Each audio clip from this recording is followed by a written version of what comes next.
NEET தேர்வு வந்து ரத்து நிலைப்பாடு சொல்லிட்டு இது வரைக்கும் மௌனமே சாதிச்சுட்டு இருக்காரு, பேசல. மத்திய அரசு கூட பெயர் எனக்கு சில நேரங்கள்ல தமிழ்நாட்டில் இருக்கக்கூடிய ஆட்சியை பார்க்கும் பொழுது ஒரு பழைய எல்லாருக்கும் தெரிஞ்ச ஒரு பாட்டு தான், மௌனமான நேரம். இது ஒருவேளை தமிழ்நாட்டுக்கு மௌனமான நேரமோ? டெல்லியில் ஏற்பட்டிருக்கக்கூடிய நிலைமைதான் தமிழகத்திலும் ஏற்பட்டிருக்கிறது. கட்சி அலுவலகங்களில் மாணவர்கள் போராடக்கூடிய நிலைதான் தமிழகத்தில் இருப்பதாகவும், நீட்டிற்கு எதிராக தமிழகத்தில் போராடிய மாணவர்கள் தாக்கப்பட்டு இருப்பதாகவும். இன்னைக்கு வந்து நீங்க நீட்டை ரத்து பண்ணுங்க, நாங்க போராட்டம் நடத்துவோம், ஒடுக்குகிறார்கள் இந்த போராட்டத்தை என்று பேசுகிறீர்களே, என்னையா ஒடுக்குனாங்க உங்களை? திமுக ஆட்சியில் இப்படி மேடை போட்டு பேசிருக்க முடியுமா உங்களால? இந்த ரஞ்சித்தை பார்த்து நான் உனக்கு கேட்குறேன், ஆம்ஸ்ட்ராங் உடலை சென்னையில் புதைக்க முடிச்சா உங்களால? கத்தி கூச்சிங்க, அதோட அமைதி ஆயிட்டாரு. சொல்லுங்க மாலதி, நான் உள்ள இருந்தேன், நீங்க தான் வெளில இருந்தீங்க, ஏன் அவ்வளோ தூரத்தில் கொண்டு போய் வச்சிருக்கீங்க? 3/4 நாள் ஆயிடுது போயிட்டு வருது, ரோடே இல்லை. அன்னைக்கு அந்த அரசை ஏன் சார் கண்டிக்கல? நாங்கள் ஜனநாயகத்தை காக்க போராட்டம் செய்கிறோம், அங்கே ஒரு கூட்டம் ஜனநாயகனை காக்க போராட்டம் செய்கிறது. அவங்க வந்து அறிவில்லாதவர்கள், இவர்கள் அறிவானவர்கள். இந்த நீட் எக்ஸாம் ஒழிக்கிறதுக்கும் ஜனநாயகத்துக்கும் என்னப்பா சம்பந்தம் எனக்கு தெரியலப்பா. ரைமிங்காக இருக்கிறது, இஷ்டத்துக்கு அடிச்சு விடக்கூடாது, புரியுதா? எனக்கு சொல்லு, இப்போ நீ சொல்லி அவனை நான் விட மாட்டேன் உன்னை. இப்போ சொல்லு. விஜய் முதலமைச்சரானது காண்டு. அதுதான் அதுக்கு மீனிங், நீ சொன்னதுக்கு மீனிங் புரியுதா? Democracy in India is happening right now.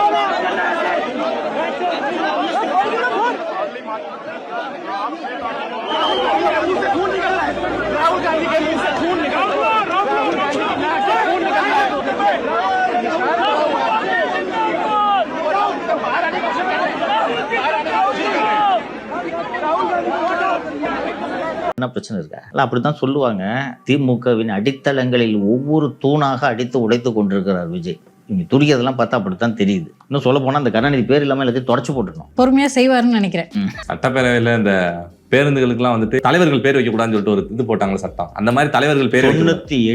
Tamil Nadu நாடாளுமன்ற உறுப்பினர் கனிமொழி கருணாநிதி பேசிய இந்த காட்சியை தான் நீங்கள் இப்போ பார்த்துட்டு இருக்கீங்க. நீட் தேர்வுக்கு எதிராக நாடு முழுக்க கிளர்ந்து எழுந்திருக்கக்கூடிய ஒரு தருணத்தில் இந்த பேச்சு ஏன் இவ்வளவு முக்கியத்துவம் பெறுது? புது முதலமைச்சர் ஒருத்தர் பதவியேற்று சில மாதங்கள்லேயே இப்படி ஒரு நெருக்கடியை சந்திக்கிறது எப்படின்னு, இதுக்கு பின்னாடி இருக்கக்கூடிய முழு அரசியல் கதையையும் இப்போது விரிவாக பார்க்கலாம். முதல்ல கனிமொழி என்ன சொன்னாங்கன்னு விரிவாக பார்க்கலாம். நீட் தேர்வில் ஒரு ஊழல் நடக்கலை, நீட் தேர்வே ஒரு ஊழல்னு அவங்க கூர்மையாக குறிப்பிட்டிருக்காங்க. நீட் தேர்வை ஒழிக்கணும்னு தமிழ்நாடு தான் நாட்டுக்கே முதலாக குரல் கொடுத்ததுன்னோ, மாணவி அனிதாவுடைய மரணத்துக்கு பிறகு தொடங்கின அந்த போராட்டம் இன்னைக்கு நாடு முழுக்க பரவி இருக்கிறதுன்னோ அவங்க நினைவு கூர்ந்தாங்க. தமிழக மாணவி அனிதா நீட் தேர்வில் தேர்ச்சி பெறாமல் போன ஏமாற்றத்தில் உயிரிழந்த சம்பவம் தமிழ்நாட்டு நீட் எதிர்ப்பு அரசியலுக்கு ஒரு அடையாள முகமாக இன்னைக்கும் நினைவு கூறப்படுது. தமிழ்நாடு சட்டமன்றம் நீட் தேர்வுக்கு எதிராக தீர்மானமும் மசோதாவும் நிறைவேற்றி இருந்தாலும் ஆளுநர் இதுவரைக்கும் ஒப்புதல் கொடுக்கல என்பதையும் அவங்க சுட்டிக்காட்டியிருக்காங்க.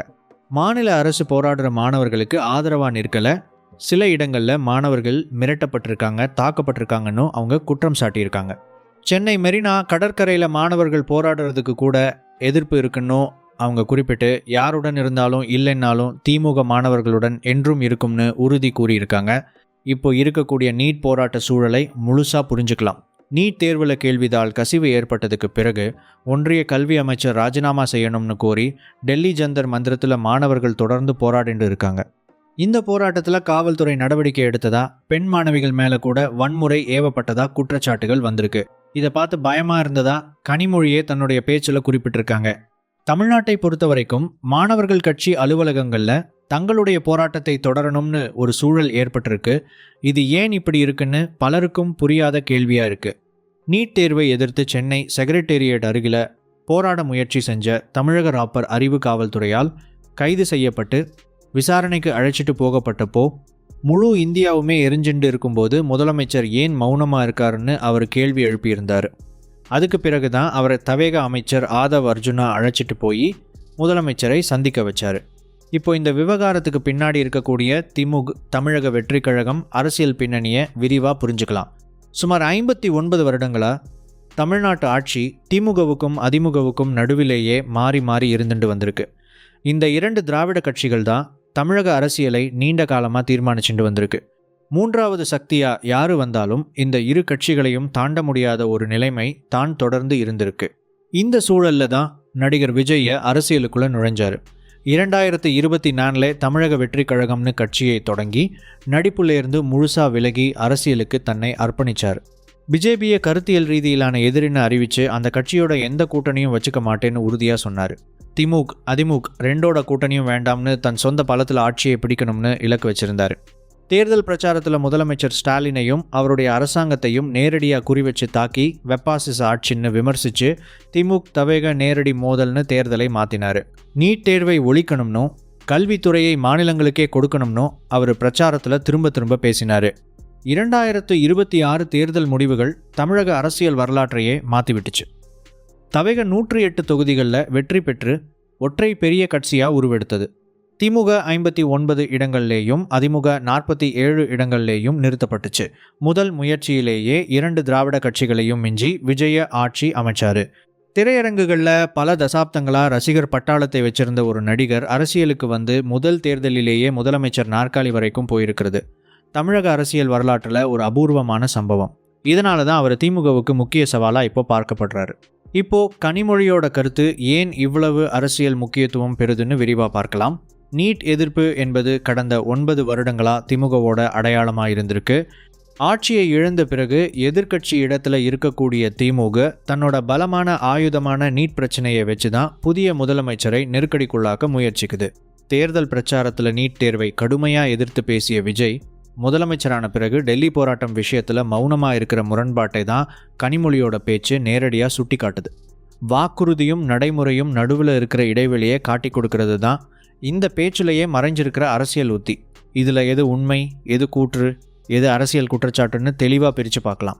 தமிழக சட்டமன்றம் நீட்டுக்கு எதிராக தீர்மானமும் மசோதாவும் நிறைவேற்றி இருக்கிறதும் ஆளுநர் ஒப்புதல் கொடுக்கல என்பதும் பதிவு செய்யப்பட்ட உண்மைகள்.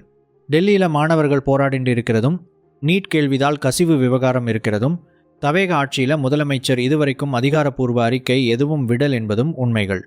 ஆனால் மாணவர்கள் மிரட்டப்பட்டாங்க, தாக்கப்பட்டாங்க என்பது கனிமொழியோட குற்றச்சாட்டு. இது இன்னும் சுயாதீனமாக உறுதி செய்யப்படலை. முதலமைச்சர் மௌனமாக இருக்கிறாருன்னு விமர்சனம் ஊடகங்கள்லேயும் எதிர்க்கட்சிகள்லேயும் பரவலாக முன்வைக்கப்படுற ஒரு கருத்து. ஆனால் அது ஏன்னு தவேக தரப்புலேருந்து இதுவரைக்கும் அதிகாரப்பூர்வமாக விளக்கம் வரல. தவேக கட்சியாக நீட் தேர்வை ஒழிக்கணும்னு அறிக்கை விட்டு இருக்கிறது உண்மை.